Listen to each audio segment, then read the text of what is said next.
नमस्कार, जय माता दी। मैं हूँ आपके अपनी लाइफ डिज़ाइनर आचार्य जीतू सिंह। कामदा एकादशी हर कार्य को सिद्ध करने वाली एकादशी, आपके सभी कार्य को पूर्ण करने वाली एकादशी। जितने भी काम आपके रुकते हैं उसे हर्डल्स मुक्त यानी रुकावटों से मुक्त करने की एकादशी कहा जाता है।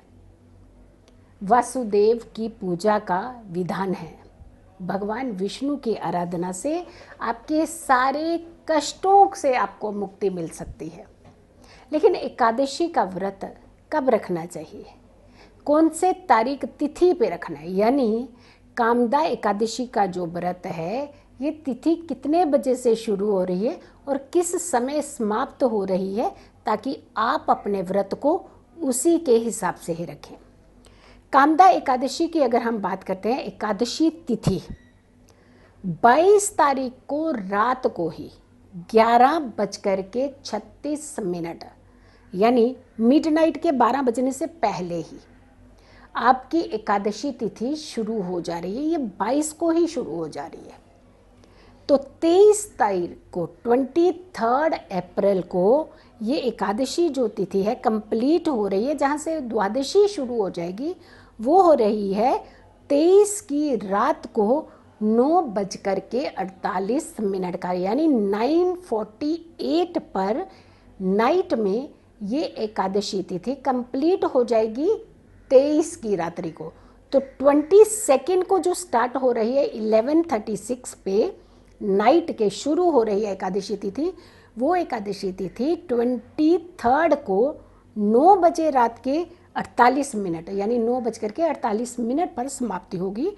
तो आपको जो एकादशी का व्रत रखना है वो 23 तारीख को 23 को रखना है, 23 को रखना है। हाँ जी, 23 को रखना है, क्योंकि रात्रि में ही तो 22 को तिथि शुरू हो रही है और जब सूर्य उदय होगा उस दिन 23 तारीख की तिथि आपको मिल रही है।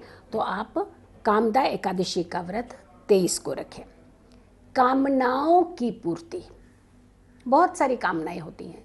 कुछ को घर चाहिए, किसी को बच्चों के आगे बच्चे संतान चाहिए, किसी को अपने काम बढ़ाने के अवसर चाहिए, कुछ नई नौकरी पाने के अवसर चाहते हैं, कुछ लोग चाहते हैं एक बिज़नेस खुला है डबल बिज़नेस हो जाए हमारा। तो बहुत सारी इच्छाएं, कामनाएं अगर आपके अंदर हैं तो आप इस एकादशी का व्रत रख सकते हैं। आप यूँ कहें कि आपके वो काम ज़रूर पूरे होते हैं।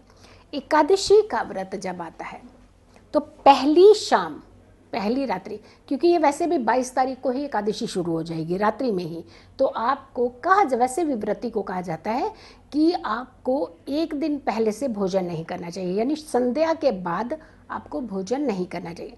मान लीजिए 23 तारीख की आपने ये एकादशी रख रहे हैं तो 22 का सूर्यास्त के बाद आपको भोजन नहीं लेना चाहिए, फलाहार लेना चाहिए। वहीं से आपके सारे चक्रास जो हैं वो शुद्ध होना शुरू हो जाते हैं। तो आपको 22 की रात्रि के बाद से भोजन नहीं लेना चाहिए, एकादशी का व्रत रखना चाहिए। फिर आती है एकादशी के व्रत के बाद पारण का बड़ा महत्व होता है। पारण पे कहा जाता है कि भोजन ज़रूर कराना चाहिए, ब्रह्म भोज ज़रूर कराना चाहिए, ब्राह्मण को भोजन कराना चाहिए, ज़रूरतमंद लोगों को भोजन कराना चाहिए, दान दक्षिणा ज़रूर देनी चाहिए। इनफैक्ट आपको पूजा में लीन ज़रूर होना चाहिए। व्रती को कभी दूसरों को अपशब्द नहीं कहने चाहिए। व्रती को हमेशा सात्विक रहना चाहिए। व्रती को हमेशा अपने विचारों की शुद्धता रखना चाहिए। प्रातःकाल बहुत जल्दी सूर्य उदय से पहले ही व्रती को स्नान लेना चाहिए। अगर आप व्रत रखते हैं तो आपके नियमों का पालन करना अति उत्तम होता है।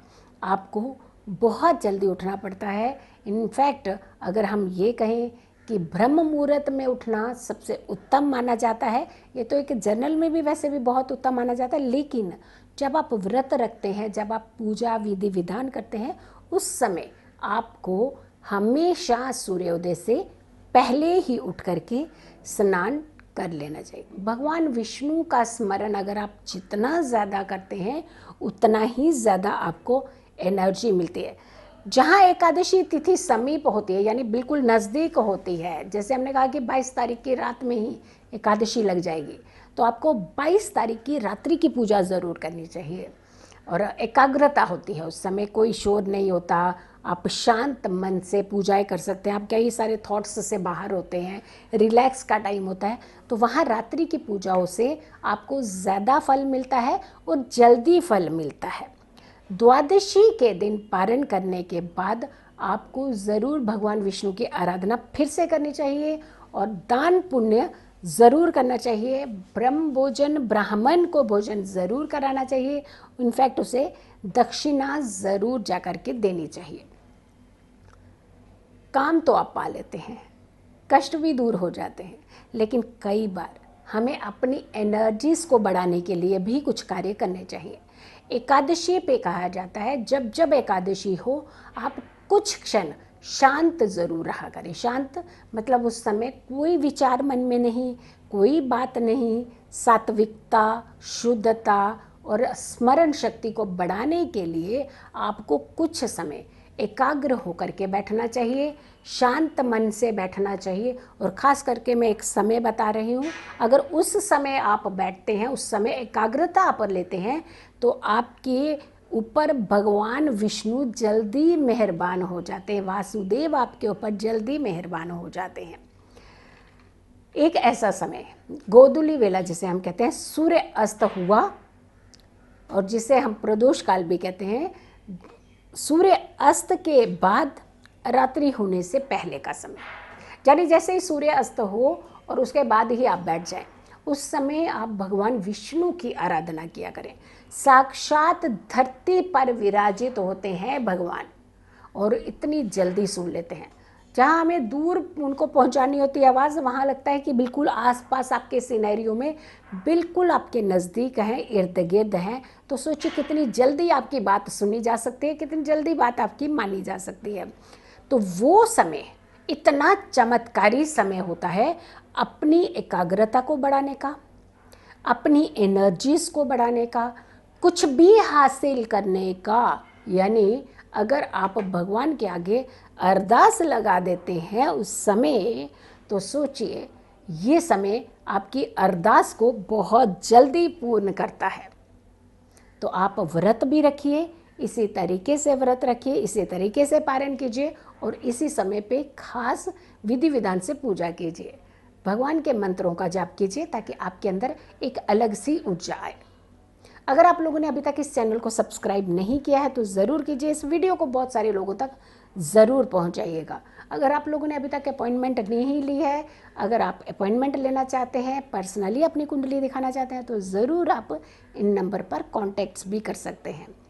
नोटिफिकेशन को आप ज़रूर ऑन कीजिए। जब भी आप मेरे चैनल को सब्सक्राइब करते हैं, वहाँ एक साइड में एक बेल का आइकन बना हुआ है, उस आइकन पर ज़रूर प्रेस कीजिए ताकि आपके पास नेक्स्ट वीडियो भी जल्दी पहुंच जाए।